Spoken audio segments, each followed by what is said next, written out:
이 시간에는 요한복음 6장 24절부터 29절의 말씀을 통해서 하나님의 일이란 이런 제목의 말씀으로 하나님의 말씀 선포합니다. 본문의 말씀을 보게 되면 오병이어의 기적, 물고기 2마리와 보리떡 5개로 5,000명을 먹이고 12광주리를 남긴 그 기적의 사건을 목격한 사람들이 가브라함에 계시는 예수님을 찾아왔습니다. 그리고 묻기를 28절의 말씀에 보니까 우리가 어떻게 해야 하나님의 일을 하오리까? 라고 물었다는 것이지요. 그 당시에 유대인들의 신앙과는 어떠하냐? 하나님은 예루살렘 성전 안에 계시고 그 성전에서 제사를 드릴 때에 복을 받게 되며 우리 몸에는 할례라고 하는 정표를 후원으로 받게 되었고 모든 종교를 행할 때마다 그래서 유대인들은 자기를 본되고 싶은 그러한 신앙생활로 살았다는 것이지요. 근데 예수님은 유대인들이 이렇게 따라다니는 이유가 뭐냐? 라고 하는 말씀에서 26절 말씀의 내용에 보니까 내가 너에게 주는 하나님의 아들이라고 하는 표적을 믿으려고 하는 것이 아니고 떡을 먹기 위해서 인생고를 해결하기 위해서 너희들이 나를 찾는구나 하고 말씀을 주었더니 이들이 재차 물은 말씀이 뭐냐? 28절 말씀에 보니까 그렇다면 우리가 어떻게 해야 하나님의 일을 하는 겁니까? 하고 되묻게 되었다는 것이지요. 거기에 대한 해답의 말씀의 내용이 바로 오늘 본문 말씀에 하나님께서 보내신 일을 믿는 것, 이것이 바로 하나님의 일이니라 라고 대답을 해 주었다는 거예요. 이 말씀은 당시 유대인들이 생각했던 구원과는 전혀 반대지요. 엄청난 충격을 받는 대답을 이들이 듣게 되었다는 거예요.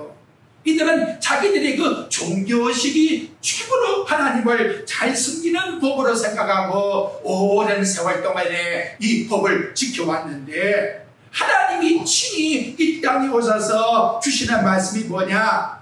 너희들이 믿는 그런 종교의식을 가지고는 하나님께 갈 수가 없단다.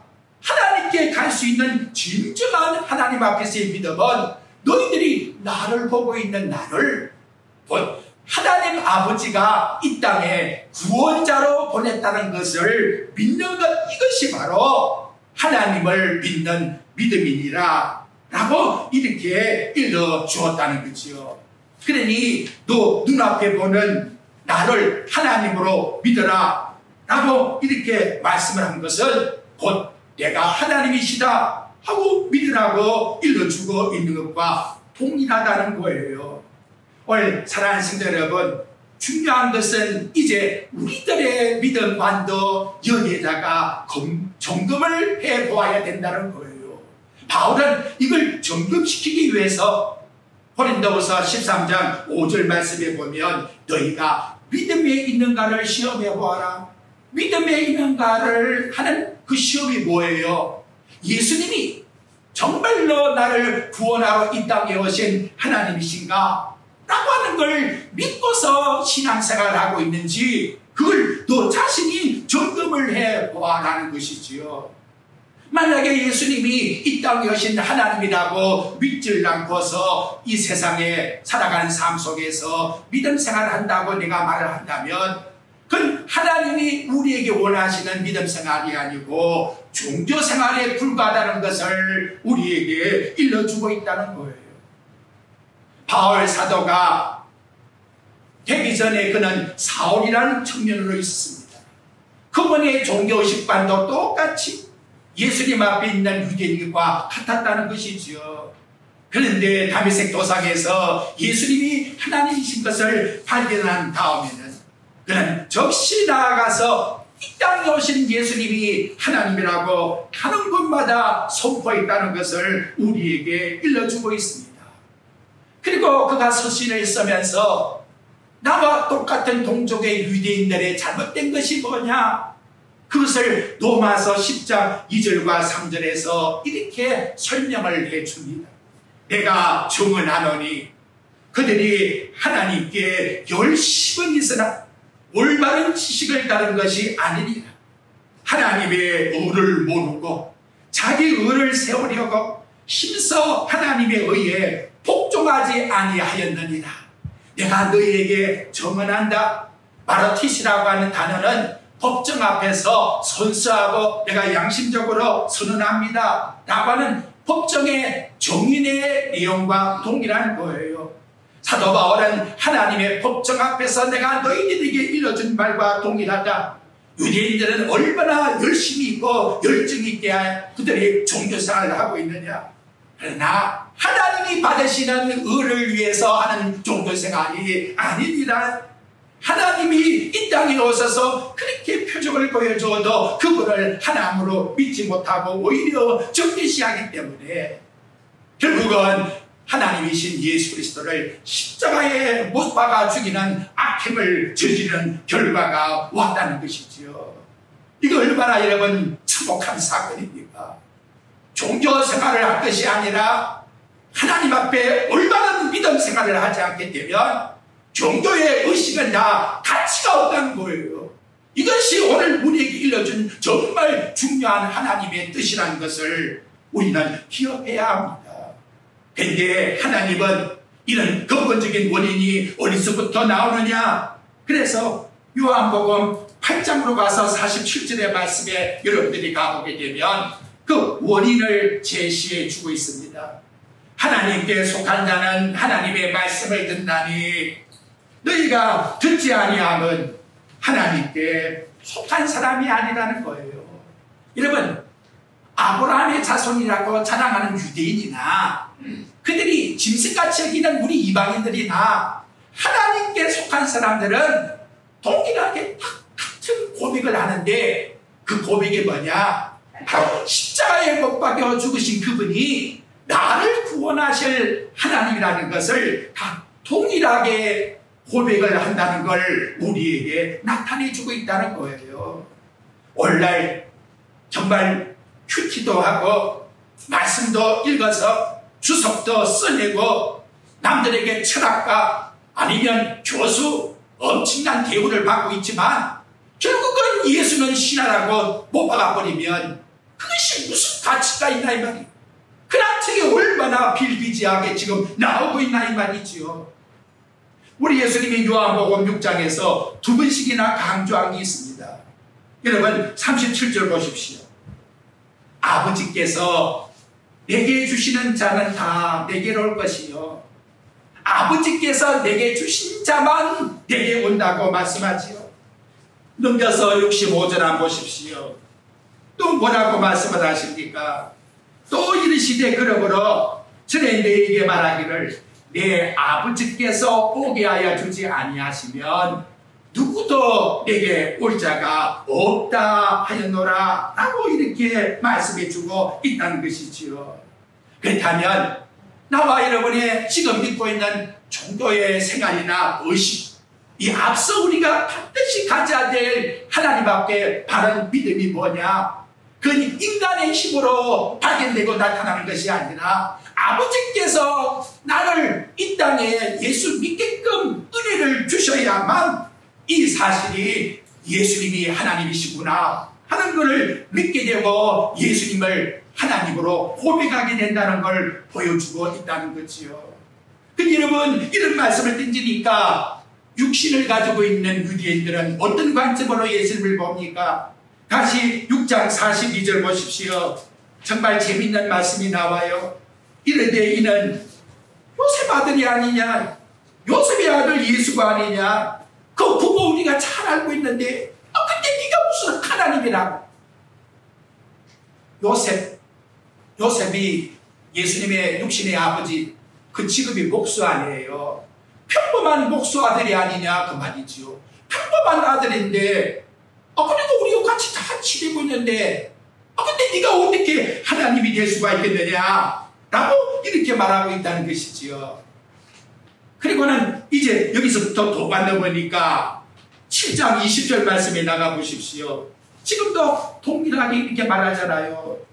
무리가 대답하되 당신은 예수님께 뭐가 걸렸다? 귀신이 걸렸구나. 너 귀신 걸린 것 같아. 귀신이 걸려가지고 귀신에 걸린 소리를 지금 하고 있네. 이렇게 지금 지적을 해주고 있다는 거지요. 거기다가 요한복음 여러분 8장 59절 한번 가보십시오. 아니 종교적 의미를 서로 대화를 나누고 있는데 그 행위만 보더라도 이게 어찌 됩니까? 여기 8장 59절에 가보니까 그들이 돌을 들어서 죽이려고 치려고 하고 있다는 거지요. 무섭잖아요. 삐뚤어진 믿음만을 가지게 되면 결국은 예수님을 죽이려고 한다는 것이지요. 이 말은 뭐예요? 영적으로나 천국 가기 싫다는 고백이에요. 영성과는 나 아무 관계가 없다. 여러분 세상은 그래도 지위가 있는 거예요. 서로가 상의할 수 있는 거예요. 하지만 죽음이라는 것은 상의가 없잖아요. 끝나는 거잖아요. 만일 이 유대인들이 예수님을 하나님으로 알지 못하고 또 예루살렘 성전에 들어가서 종교 행위를 하고 있다면 죄송합니다만 천국 가기 위해서 종교 생활을 하는 게 아니라 지옥 가기 위해서 종교 생활을 하는 것과 똑같다는 거지요. 무섭잖아요. 그래서 예수님이 지적한 게 있어요. 마태복음 23장 13절 말씀에 보게 되면 화 있을진저 외식하는 서기관과 바리새인들아 너희는 천국 문을 사람들 앞에서 닫고 너희도 들어가지 못하고 들어가는 사람까지도 들어가지 못하게 하는구나. 이것이 바로 하나님께서 지적해 주는 말씀이라는 것이지요. 사랑하는 성도 여러분, 유대인의 신앙의 종교의 함정이 무엇입니까? 예수님을 하나님으로 믿지 않고 종교생활을 하는 열심한 행위가 마치 복을 받고 구원받는 것처럼 생각했다는 거지요. 이거 끔찍한 생각인 거예요. 나와 여러분도 종교생활을 열심히 해서 나와서 하나님 앞에 열심으로 행하게 되면 복을 받을 것이다. 뭐가 여러분 빠져 있습니까? 나, 교회생활, 천국, 이것이 성경의 논리가 아니라는 거예요. 내가 예수님이 십자가에 못 박히신 하나님이라는 사실을 믿고 그 믿음 속에서 행하는 신앙생활이 나와 여러분에게 영생의 생활이라고 우리에게 일러주고 있다는 것이지요. 이해를 하셔야 합니다. 그래서 여러분 바울 사도의 전도는 단순해요. 사도행전 16장 30절에 빌립보 감옥의 간수가 묻지요. 우리가 어떻게 해야 선생님 구원을 받으리까? 단순해요. 주 예수를 믿어라. 그리하면 너와 네 집이 구원을 얻으리라. 얼마나 단순합니까? 주 예수, 예수가 주인이신 하나님이심을 믿으라는 거예요. 그러면 너도 구원받고 너희 가정도 믿을 때에 구원을 받게 된다라고 나와 여러분들에게 이와 같이 일러주고 있다는 것이요. 영국 찰스 프라이스라고 하는 목사님이 지은 유명한 책이 하나 있는데 예수님을 위하여 일하지 말라 하는 책이 있습니다. 예수님을 위해서 내가 뭔가 한다라고 생각하면 잘못된 발상이라는 거죠. 내가 예수님을 위해서 일하고 있는데 목사님 지금 무슨 말을 하고 있습니까? 더 중요한 것은 예수님이 누군가를 바로 알고서 예수님을 위해서 일하라는 거예요. 예수님이 하나님의 아들이신 것을, 그분이 나를 위하여 십자가에 죽으신 나의 대속주가 되신다는 것을 알고서 예수님을 위해서 일하라는 거예요. 그래서 한 말이 뭐냐? 요한복음 15장 4절부터 5절에 나오는 포도나무와 가지의 비유를 말하고 있다는 거예요. 네 안에 거하라. 나도 너희 안에 거하리라. 자, 생각해 봅시다. 가지가 포도나무에 붙어 있어야 열매를 맺는 것이지요. 중요한 것은 가지 스스로가 열매를 맺을 수 있을까요? 그런데 우리는 가지 스스로 내가 열매를 맺을 수 있다라고 인정하고 있는 것이 얼마나 잘못되었나 그 말이에요. 내가 하나님 앞에서 뭔가 할 수 있다라고 인정하는 이것이 얼마나 무서운 죄가 되나 이 말이에요. 가지는 그래서 열매를 맺는 게 아니에요. 포도나무에서부터 나오는 영양분을 공급받고 그 영양분을 통해서 자연히 가지는 열매를 맺어질 뿐이라는 것이지요. 나와 여러분이 예수님이 하나님의 아들로 신앙을 고백하고 그 믿음 속에서 성령이 주시는 은혜를 통해서 우리는 성령의 열매를 그 은혜 속에서 맺을 뿐이지 내가 믿는 것이 아니라는 것을 예수님께서 요한복음 15장 말씀에서 일러주고 있다는 것이지요. 자, 예수 그리스도가 하나님이 이 땅에 보내신 아들이란 믿는 믿음, 그것이 곧 하나님이 우리에게 하신 우리가 해야 될 일이랍니다. 제가 묵상할 때 그렇구나. 하나님이 창세전부터 예수님이 십자가상에 죽을 때까지 하나님이 이루시고자 하시는 계획이 뭐냐? 우리를 구원하기 위해서 그분이 이 땅에 당신의 아들을 보내셨고 그 아들이 이 땅에 하나님 아버지가 보낸 것을 성령을 통해서 우리에게 믿게 해서 그 하나님의 아들인 예수님을 믿음으로 구원받는 이것이 바로 하나님께서 수천 년 동안 하신 일이자 오늘 우리들에게 해야 될 바른 믿음이라는 것을 일러주고 있다는 거지요. 믿는다고 하니까 목사님 그보다 더 쉬운 일이 있습니까? 내 생각 속에는 예수님이 하나님이라는 것을 100번 1000번 믿습니다. 아멘. 얼마나 감사한지요. 아무리 믿으려고 해도 믿어지지 않는 사람들이 수없이 많아요. 그런데 또 하나 부탁드리고 싶은 것은 믿는다는 것은 정적인 단어가 아니에요. 믿는다는 것은 반드시 동적인 의미에서 나타난다는 거예요. 왜 그런고 하면 로마서 1장 17절에 보면 믿음으로 믿음에 이르게 하나니 내가 믿음으로 하나님 앞에서 신앙 고백을 하고 있다면 그 믿음은 믿음으로 이르게끔 움직여준다는 거예요. 성령이 단순하게 예수 믿는다 이렇게 딱 고정시켜 고인물이 된 것이 아니라 흘러가는 물과 같이 생수가처럼 살아있는 생동력이 있는 하나님 앞에 활동하는 믿음으로 나와 여러분을 삼아주시기 때문에 갈라디아서 5장 6절에 보면 사랑으로 역사하는 믿음이라고 우리에게 일러주고 있다는 것이지요. 자, 나와 여러분에게 믿음을 갖게 하기 위하여 하나님의 창조의 경륜을 묵상해 보십시오. 하나님이 나와 여러분 한 명 한 명에게 예수가 하나님이라는 사실을 믿기 위해서 축복 보내기 위하여 그러한 하나님의 계획을 창세전에 세상을 만들기 전부터 하나님의 예지 속에 담고 있었다는 것을 여러분은 생각해 보았습니까? 아울러서 나와 여러분들이 이 믿음 하나님 앞에서의 구원받게 하는 믿음을 얻게 하기 위하여 하나님은 당신의 한 분인 이 아들을 십자가상에 죽이시며 하나님께서 화목제물로 삼으시는 엄청난 희생 사건을 하나님께서 이루셨다는 것을 생각해 보았습니까? 아울러서 나와 여러분이 가지고 있는 이 믿음의 삶이 단순하게 기간적이고 잠시 잠깐 믿는 것뿐이다, 세상에 믿는 것뿐이다, 그런 것이 아니라 영원한 것이라는 거예요. 영원한 영생을 세상이 없어진다 할지라도 영원히 우리는 그 믿음을 가지고 영생하는 하나님의 자녀가 되었다는 걸 생각한다면 이거 엄청난 보다 보아이다, 보배로다. 이 보배로운 믿음을 어떻게 가치없이 생각할 수가 있겠는가라는 것이지요. 바울은 에베소 1장 11절에서 우리에게 이와 같이 말해 모든 일을 그의 뜻의 결정대로 이루시는 이의 계획을 따라 그분의 계획을 따라 우리가 예정을 입어 그 안에서 기업이 되었다. 하나님의 자녀가 되었다. 할렐루야. 이보다 더 감사할 일이 어디에 있겠나라는 것이지요.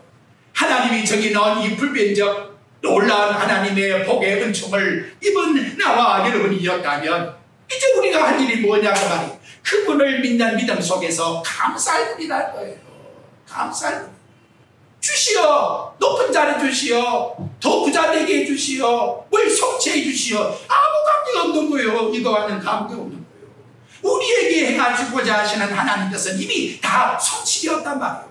그 안에서 주신 그 믿음의 복을 가지고 우리는 어느 상황에 있든지 감사할 뿐이요. 그것만을 높여드리며 살아갈 뿐이라는 거죠. 목사님들이면 기도할 이유가 어디 있습니까? 그래서 이제 한번 생각해 봅시다.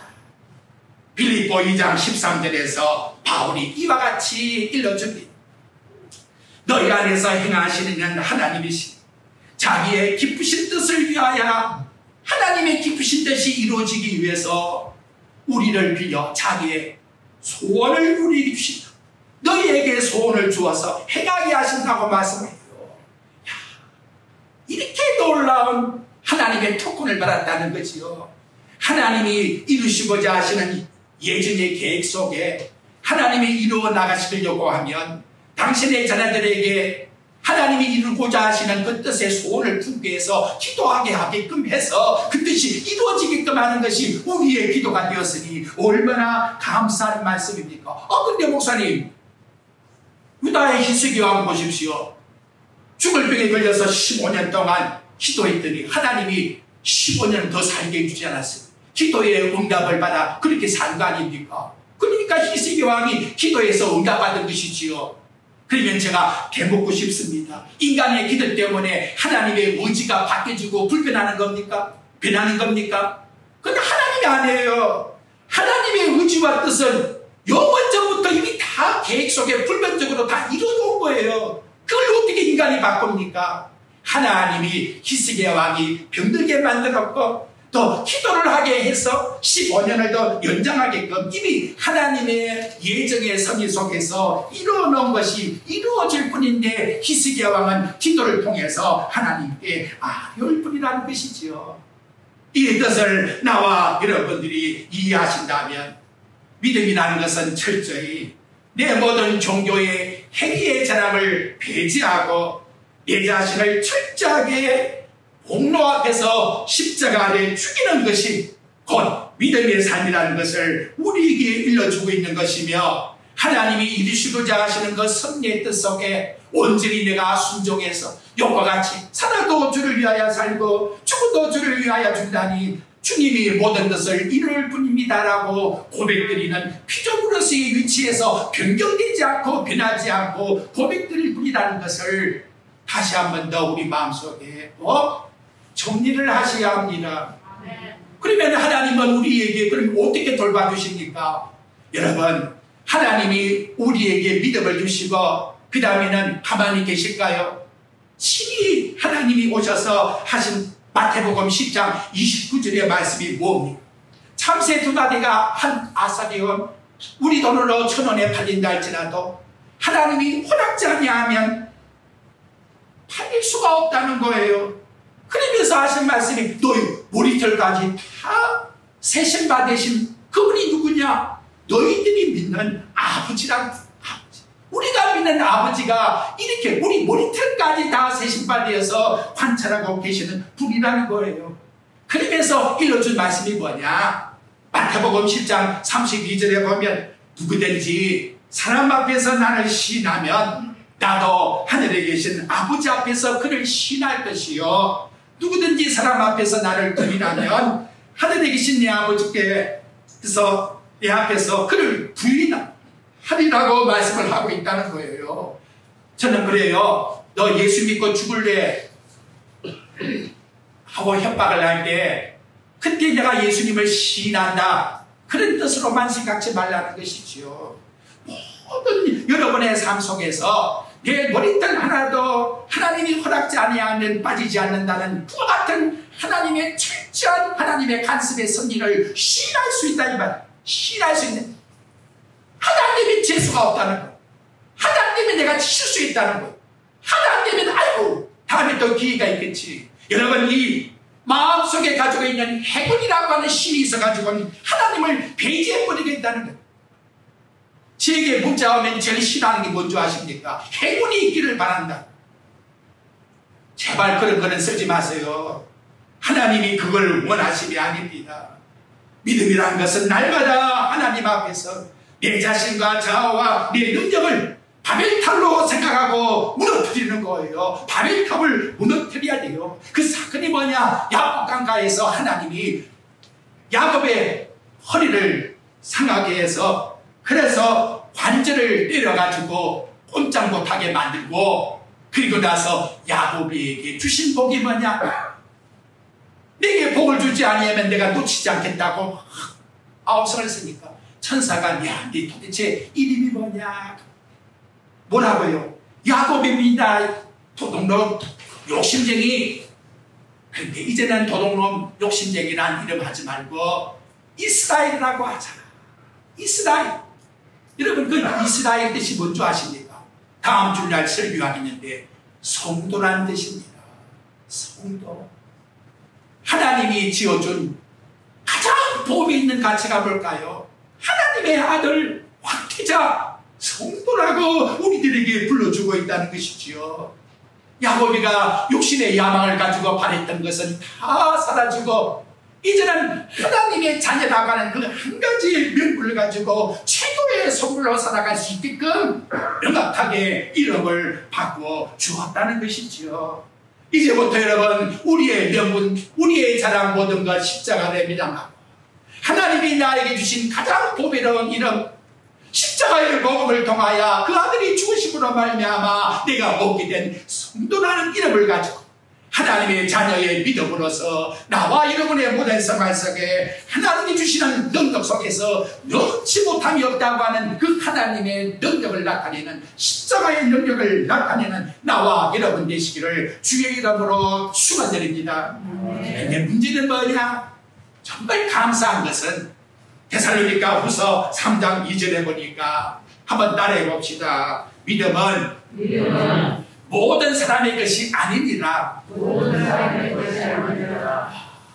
정말 두렵고도 감사하지요. 믿음은 모든 사람의 것이 아니니라. 어떻게 어머니 한 배 속에 아기가 둘이 있는데 하나는 사랑하고 하나는 하나님이 미웠다 하실까요? 정말 여러분 이해할 수가 없잖아요. 그게 미워받음을 받은 사람이 에서요 사랑을 받은 사람이 야곱이 되었다는 것이지요. 이런데 어떻게 우리가 우리 의를 가지고 자랑할 수 있겠습니까? 그래서 이사야 64장 6절에 보게 되면 우리 인간의 의는 더러운 누더기와 같다 이렇게 말씀하고 있는 거예요. 나와 여러분 우리 한번 자랑해 봅시다. 뭘 자랑하자고요? 주 안에서 하나님의 자녀로 삼아준 이 성도의 이름을 가지고 살고 있다는 것, 이걸 최고의 가치로 여기며 살아. 누가 뭐라 그래도 나는 하나님께 택함받은 성도라고 하는 믿음을 가지고 살아가고 있다고. 부해도 가난해도 건강해도 아파도 어떤 조건 속이든지 나는 하나님의 성도라고 하는 이름을 가지고 있다고. 그래서 오늘 아침에 생각하는 것이 뭐냐? 이 세상 하루를 살아도 진짜 가치 있는 회복된 삶이 뭐냐? 그것은 바로 예수 그리스도가 하나님이시여 그분이 나를 위하여 죽으신 바로 속죄주 하나님이십니다라고 하는 고백을 가지고 내가 살고 있다면 그것이 바로 구원받은 강도의 믿음이고 나무에 갈 믿음이니 이보다 더 귀한 가치 있는 삶이 어디에 있나 이 말. 여러분 한번 내어놓아 보십시오. 천국 갈 것이 뭐가 있습니까? 그런데 예수 그리스도 그분이 나에게 주신 이 성도라고 하는 가치의 이름을 가지고 우리는 영원한 천국에 들어갈 수 있게 되었으니 이거 얼마나 감사하냐 이 말이지요. 그런데 목사님 제가 살다 보니까 참 고민스러운 게 있어요. 뭐지요? 참 뭐예요? 세상 살아가다 보게 되면 현실적으로 이것이 긴가민가 그런 생활이 너무나 내 마음속에 갈등을 일으키더라는 것이지요. 여러분 그런 마음이 있어야 영의 사람이에요. 그리고 죽을 때까지 그 마음이 계속 지속되는 것입니다. 그것이 뭐냐? 성경은 영의 사람과 육의 싸움에 갈등이라고 전쟁이라고 이와 같이 우리들에게 가르쳐주고 있다는 거예요. 그런데 그 갈등을 누가 느꼈느냐? 이 땅에 오신 하나님의 아들도 게세마네 동산에 마지막 기도할 때에 이 갈등을 느꼈다는 거예요. 마태복음 26장 39절에 나아가 보게 되면 네 아버지여 만일 할만하시거든 이 잔을 내게서 지나가게 하옵소서. 이게 생각이잖아요. 지나가게 하옵소서. 그러면서 반대말이 나와요. 그러나 내 뜻대로 마옵시고 아버지의 뜻대로 하옵소서. 여기에 생각이 나왔잖아요. 예수님도 우리와 똑같은 육신이잖아요. 그런데 그 갈등이 죽음의 순간 앞에서도 계속 일어나고 있다는. 바울도 마찬가지지요. 늘 드린 말씀같이 로마서 7장 21절과 25절에 보면 내 속사람은 하나님의 법으로 즐거워하되 내 지체에 다른 한 법이 있어 내 마음의 법과 싸우고 있는 걸 본다. 오라라는 공고한 사람이로다 라고 말하고 있다는 거지요. 이러한 영적 갈등의 싸움이 죽는 순간까지 나와 여러분들에게 나타나고 있어요. 육신의 생각으로 말합니다. 나의 생각과 외모와 오각은 자꾸 육신에 치우치게 만드는 거예요. 그렇게 마음의 생각이 안 들었다는 분이 있습니까? 그분은 인간이 아니에요. 이러한 마음속에 가지고 살아가는 것이지요. 한디 하나님 앞에 감사한 것은 나와 여러분들에게 십자가의 흔적을 주어서 그리스도의 형상을 담게끔 성령께서 나와 여러분을 인도해 주고 있다는 거예요. 그래서 갈라디아 6장 17절 말씀에 보게 되면 내가 내 몸에 예수의 흔적을 지고 가노라. 여러분, 예수의 그리스도의 피의 보혈에 그 하나님 주시는 은혜가 나와 여러분에게는, 성도에게는 마치 DNA와 같이 온몸에 가득 차 있다는 것을 생각하셔야 돼요. 떨어질 수가 없다는 거예요. 만약에 바울에게 가상으로 이력서를 한번 써보시오 하고 준다면 바울의 이력서는 뭐가 나올까요? 나는 아무것도 자랑할 것이 없습니다. 내가 다만 자랑할 것은 예수 그리스도께서 십자가에 못 박혀 죽으심으로 말미암아 나에게 천국의 시민권을 주었으니 이것뿐입니다라고 죽었을 것이라는 것이지요. 사랑하는 성도 여러분, 염려, 근심, 걱정은, 여러분, 염려, 근심, 걱정 없이 천국 간 사람이 누가 있습니까? 그래서 여러분, 요한계시록에 보게 되면 큰 환난 가운데 나왔다고 말씀하고 있잖아요. 그 문제는 뭐냐? 그걸 어떻게 다 해결하고 간다 그 말이지요. 단순해요. 방법은 딱 하나, 오늘 읽어준 말씀같이 믿음이라는 거지요. 요한일서 5장 4절부터 5절에 보면 무릇 하나님께로 난 자마다 세상을 이긴다. 나는 세상을 이길 수 없어. 하나님께 난 자가 아니에요. 하나님께 난 자는 무릇 누구든지 세상을 이깁니다. 그런데 이기는 방법이 뭐냐? 우리의 믿음입니다. 믿음. 예수께서 하나님의 아들이심을 믿는 그 믿음.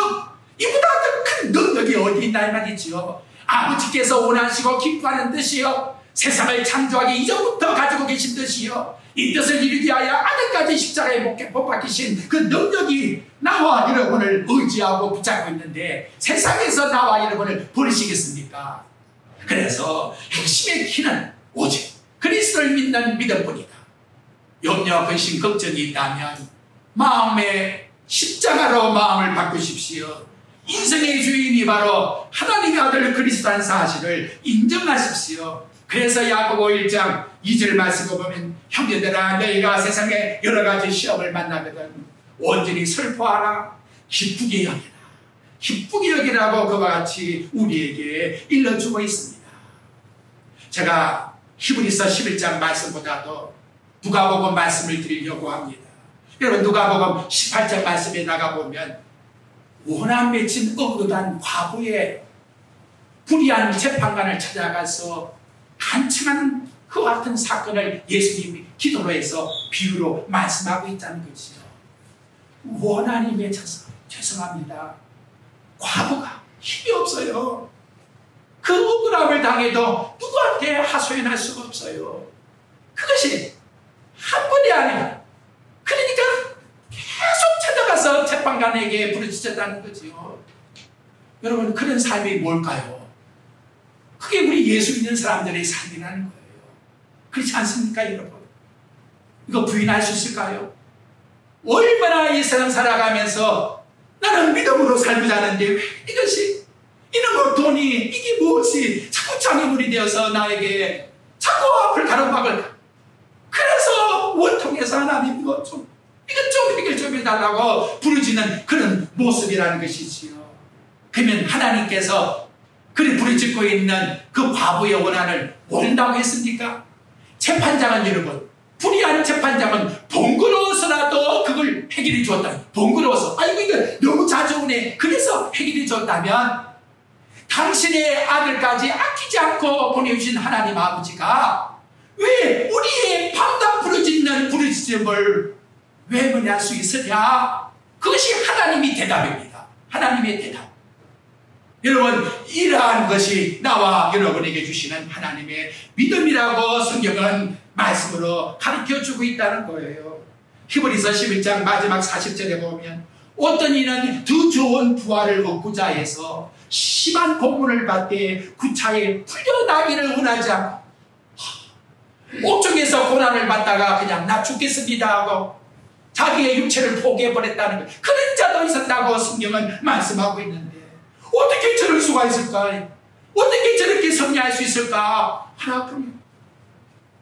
예수를 믿는 믿음이 이런 놀라운 능력으로 나와 여러분을 포기하지 않고 하나님 앞에 승리를 얻는 믿음으로 살아가게 한다는 것을 일러주고 있습니다. 이 시간 예수 그리스도를 믿는 이름이 곧 하나님이 우리에게 주신 사명이에요. 내가 예수님을 위해서 일한다고 생각지 마세요. 하나님이 그리스도이신 것을 믿는 믿음 속에서 모든 일을 행하십시오. 이것이 행함 있는 믿음이에요. 그래서 이걸 위하여 선한 싸움을 바울은 싸우고 달려갈 길을 달리고 믿음을 지켰다라고 말씀합니다. 나와 여러분 우리도 최후의 승리를 얻는 그 시간까지 십자가의 복음의 믿음을 가지고 우리의 신앙 절대로 포기하지 마시고 참으로 원한비친 가보와 같이 애통하고 고통스러운 일이 닥치라도 우리를 위하여 하나님 아들까지 희생하신 그 아버지 앞에 간구하고 부르짖음으로 말미암아 예수 그리스도 안에서 믿음으로 승리해서 믿음으로 하나님 나라에 들어가는 나와 여러분의 삶이 되시기를 주님의 이름으로 축원드립니다.